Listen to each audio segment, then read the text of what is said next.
This method can help answer key questions in the field of blast-induced traumatic brain injury and can be used to screen neuroprotective drugs before the use of more complex in vivo models.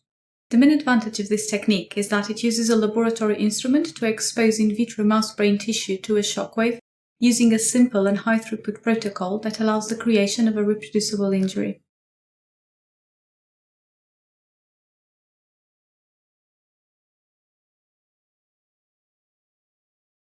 First, insert sterile, custom-made stainless steel rings into the wells of a 6-well plate.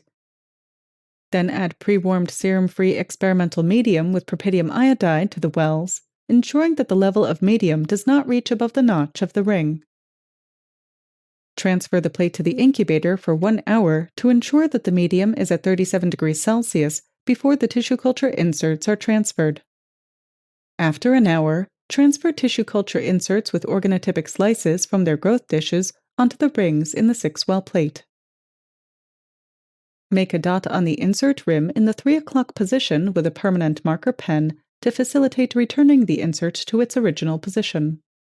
Then label each 6-well plate with a unique name and date, and make a map of the wells of each plate, naming each well with a letter and each slice in the well with a number so that each slice has a unique identifier.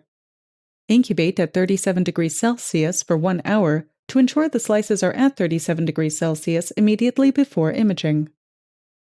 1 hour after transferring to experimental medium, assess slice health by quickly imaging each slice individually and sequentially under low power.